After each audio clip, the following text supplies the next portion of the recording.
जय जिनेन्द्र। कथाओं में वर्णन आता है कि एक बार श्रेणिक महाराजा शालिभद्र जी के घर पे पधारे।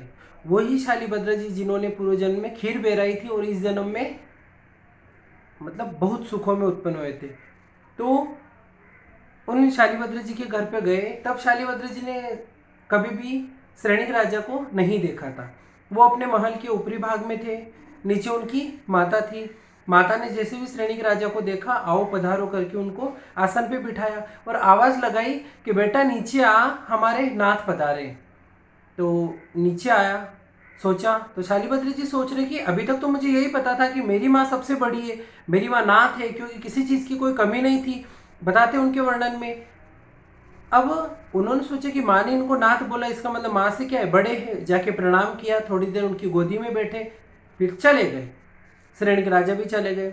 उसके बाद में उन्होंने माँ से पूछा कि माँ, वो हमारे नाथ थे, मैं तो आपको ही सबसे बड़ा समझता था। नहीं बेटा, वो हमारे नाथ है। अच्छा, क्या उनसे भी बड़ा कोई नाथ है? हाँ है, भगवान महेश स्वामी का बोला। भगवान महेश स्वामी से उस समय बड़ा कोई नाथ था नहीं। उस समय भगवान महेश स्वामी के पास में गए और जाके उनके हो गए। ठीक है।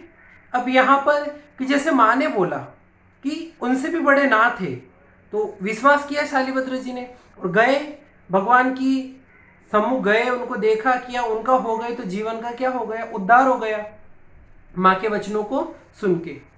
उसी प्रकार से कि आज कोई गलती हो जाती है तो मुझे माफ़ करना, ये किसने सिखाया? माता ने सिखाया, पिताजी ने सिखाया। शालिभद्र जी ने अपनी माता की बात पर विश्वास किया तो उनका उद्धार हुआ कि मुझसे भी बड़े नाथ है, माँ ने कुछ गलत कहा नहीं, माँ ने सत्य बात कही, आज आनंद में है।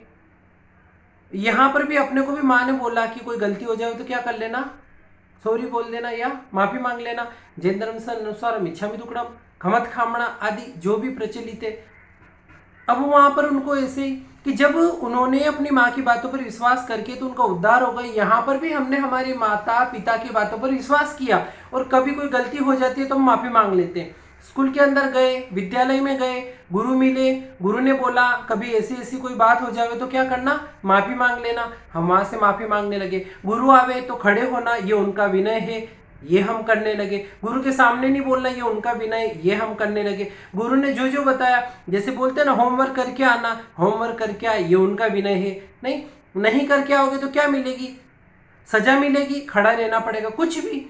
उसी प्रकार कि जब ये सारी चीजें किसने बताई, घर वालों ने बताई, मम्मी पापा गुरु ने बताई, उनकी बातों पर विश्वास किया तो हमारी व्यवहारिक जिंदगी क्या चल रही है, बहुत अच्छी चल रही है। क्योंकि गलती होती है, हम माफी मांग लेते हैं, सामने वाला हमको माफ कर देता है। ये तो अपनी सामान्य बात, व्यवहारिकता की बात। अब बात आई कि उसी प्रकार से प्रतिदिन जैसे कि ठोकर आदि लगी तो हमने माफी मांग ली, है ना। उसी प्रकार से यहाँ पर भी कि प्रतिदिन के अंदर जब हम पृथ्वी आप तेव वायु वनस्पति बेंद्री तेंद्री चौरंद्री तिरंज पंचेंद्री असन्नी सन्नी असन्नी मनुष्य और मनुष्य, इन जीवों की जो प्रतिपल हमसे हिंसा होती है किसी न किसी रूप में, प्रतिदिन कहीं न कहीं जो हिंसा होती है, तो क्या हमने उनसे माफी मांगी? नहीं मांगी। क्यों नहीं मांगी? या तो हमें पता नहीं था या हमने विश्वास नहीं किया, यही कारण हो सकते। उसी प्रकार माता पिता भी बोलते हैं कि उनसे माफी मांगो। अब ऐसे कोई गलती हो जाओ तो मैं माफी मांग लूं, अब मैं यहाँ कैसे माफी मांगू, उनसे किस प्रकार से माफी मांगू? उससे पहले एक बात अपने को समझनी है कि भगवान ने बताया किसी भी जीव को बिना पूछे मारना वो चोरी है। किसी भी जीव को बिना पूछे मारना वो चोरी है। तो क्या पूछ के किसी को मारा जाता? किसी को पूछेंगे तो वो हाँ करेगा? नहीं करेगा। तो इसीलिए कि जो हम प्रतिदिन जीवों को मारते हैं, जैसे पानी पृथ्वी आदि की हिंसा करते हैं, नमक अग्नि हवा वायु वगैरह, तो उन जीवों की जो हिंसा होती है उनके हम हर दम क्या ले रहे, उनके प्राण ले रहे, उनके प्राणों का हरण कर रहे, तभी तो हिंसा होगी। तो वो प्रतिपल चोरी लग रही। अब उनसे तो माफी मांग नहीं सकते, तो भगवान फरमाते कि किसी न किसी रूप में उनसे भी माफी मांगनी। कैसे माफी मांगनी? मैंने जो कीड़े मकोड़े आदि भी मर जाते, चलते रास्ते में, चलते वाहन का उपयोग करते, गाड़ी आदि में बैठ के, बस में बैठ के, स्कूल जाते हुए, कॉलेज जाते हुए, ऑफिस जाते हुए, किधर भी किसी भी रूप में हमसे हिंसा हो ही जाती है। तो उनसे बचना कैसे? उसके लिए भगवान व्यवस्थित रूप से बताते, एक व्यवस्थित रूपरेखा है जिसके कारण हम उन सब जीवों से क्या कर सकते हैं, माफी मांग सकते हैं। क्योंकि आमने सामने तो किसी को ठोकर लगी तो वो व्यक्ति दिख रहा है, इसलिए उससे माफी मांग ली। पर यहाँ तो जो प्रतिपल इतने जीवों को मार रहे, प्रतिदिन इतने जीवों को मार रहे, उनसे कैसे माफी मांगे? तो वो एक तरीका भगवान ने बताया, जिस तरीके का नाम है प्रतिक्रमण, जिस तरीके का नाम है आवश्यक क्रिया ना। तो वो प्रतिक्रमण के अंदर कि भगवान मैंने जो जो प्रतिदिन पाप कर रहा हूं या आज दिन तक जो किए हैं उनके लिए मैं क्या मानता हूं, माफी मांगता हूं। प्रतिदिन प्रतिक्रमण कोई नहीं कर सके तो कम से कम पर्युषण के 8 दिनों में तो हमें क्या करना, प्रतिक्रमण करना ही है। तो उसी प्रकार से कि जैसे किसी को ठोकर लगी वहां पर माफी बोलना, माफी मांगने से वो खुश हो जाते हैं, उसी प्रकार यहाँ पर भी कि हमारे शरीर से कोई भी ऐसी क्रिया प्रतिदिन होती, वहां तो फिर भी उसको पीड़ा हुई कि नहीं हुई पता नहीं, यहाँ तो पीड़ा होती ही है। तो यहाँ भी अपने माफी मांगने से हम क्या हो जाएंगे, बच जाएंगे। लेकिन माफी मांगने का एक तरीका होता है, वहां पर वो कोई तरीका नहीं है, लेकिन यहाँ पर अपने भगवान ने एक तरीका बताया। जैसे कोई व्यक्ति कुछ भी कार्य करता है तो एक तरीका रहता है, खाना भी खाना तो एक तरीका रहता है। ऐसा थोड़ी होता है कि दाल चावल आटा सारा खा लिया, पानी पी लिया, पेट भर जाएगा, ऐसा नहीं होता। जिस प्रकार यहाँ एक तरीका है, उसी प्रकार आध्यात्मिकता में भी एक तरीका है। तो शरीर की स्वस्थता के लिए अपन कि जैसे मास्क लगाना वगैरह, कोरोना हो जाएगा आदि, तो छोटी छोटी चीजों के लिए जब अपन इतना ध्यान रखते हैं सिर्फ इस शरीर के लिए, तो जो आत्मा है वो तो मेरी स्वयं की है, शरीर तो मैं फिर भी छोड़ जाऊंगा, जैसे काल करूंगा शरीर यहीं छूट जाएगा, लेकिन आत्मा तो साथ में चलेगी। तो जो छूट रहा उसका तो मैं इतना ध्यान रख रहा हूं, और जो चलेगा उसका मैंने क्या ध्यान रखा। आज मैं कभी मेरी आत्मा की मैंने सुनी है, कभी उस आत्मा को मैंने पापों से अलग किया, करने की कोशिश की, शरीर को बचाया। अरे जैसे बाहर से आओ नहा लो नहीं तो कोरोना हो जाएगा, ये हो जाएगा आदि, बहुत ध्यान रखते। लेकिन कभी ये ध्यान रखा कि प्रतिदिन मैं जो जीवों को मार रहा हूं, अरे प्रतिक्रमण कर लूं, आत्मा को मैं क्या कर लूं, साफ कर लूं, शुद्ध कर लूं। शायद ही कोई कोई विरले ही होते हैं। अगर हमें पर्युषण के 8 दिन मिले हैं तो हमें भी कि प्रतिक्रमण क्यों करना, ये हमारा प्रश्न था।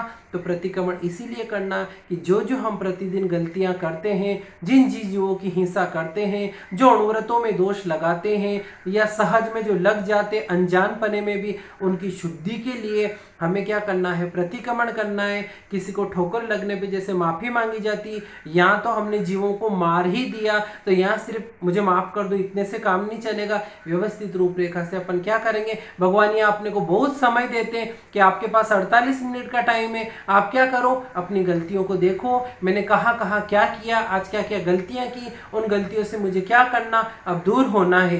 तो ये बात हमें कौन बता रहे, ये हमारे तीर्थंकर परमात्मा बता रहे। उन्हीं तीर्थंकर परमात्माओं ने अपने माता पिता गुरु को बताई है और उन्हीं की परंपरा से हमें मिल रहा है। तो जिस प्रकार शालिभद्र जी ने माता के वचनों पर विश्वास करके कि सबसे बड़े नाथ वो है, उनकी आत्मा का उद्धार हुआ, उसी प्रकार हमें भी हमारे माता पिता की वचनों पर विश्वास करना है कि अगर मेरे मम्मी पापा ने बोला इसका मतलब वो चीज़ गलत नहीं होगी, मेरे गुरु ने बोला कि प्रतिक्रमण आदि ऐसे करना तो गलत नहीं, तो इस प्रकार से मैं प्रतिक्रमण करके अपने आत्मा को क्या करूँ, शुद्ध करूँ। अगर हम माता पिता की बात नहीं मानते, गुरु की बात नहीं मानते, तो इसका मतलब हम माता पिता की क्या करते हैं, अभिनय करते, आशातना करते। भगवान ने श्रावक श्राविका की भी आशातना बताई है, तीर्थंकर की भी आशातना बताई, वो हम करते और अशुभ कर्मों का बंद करते। और साथ में हम ये अगर हम माता पिता की बातों पर विश्वास नहीं करें तो कहीं ना कहीं ये होता है कि हमारे माता पिता सत्य नहीं है। क्योंकि अगर वो सत्य हैं तो जो बात वो बता रहे हैं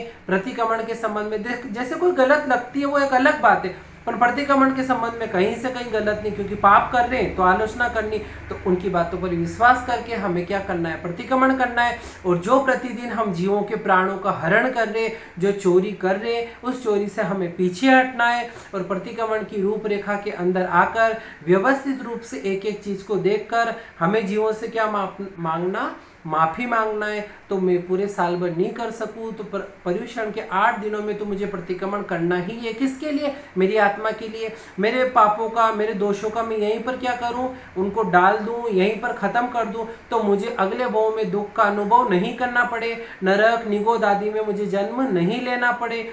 इसलिए ध्यान में रखना कि पापों की आलोचना के लिए जो अपने लिए प्रतिदिन बहुत जरूरी है उसके लिए प्रतिक्रमण किया जाता है। आज के लिए इतना ही, बस यही प्रतिक्रमण प्रतिक्रमण के बारे में बताना था। आप सब समझदार है, फिर भी माता पिता पर विश्वास करके, गुरु पे विश्वास करके, भगवान पे विश्वास करके, उनकी बातों को मानकर हमें क्या करना है, अब बराबर प्रतिक्रमण करना है। कोई नन्नू-नच नहीं करना, कोई अपने को किसी बात का बोलते हैं ना बतंगड़, वैसा अपने को नहीं बनाना, मुझे प्रतिक्रमण करना ही है। इसी तरह से इस धार्मिक चैनल से आप जुड़े रहिए। अगर आपने सब्सक्राइब नहीं किया हो तो कृपा करके करिए, क्योंकि अपन ऐसे ही तरीके से नई नई चीज़ों को आपस में समझेंगे। आप जुड़े रहेंगे तो समझेंगे, नहीं तो मुश्किल है। तो इसी प्रकार आपसे निवेदन है, जय जिनेंद्र, जय महावीर।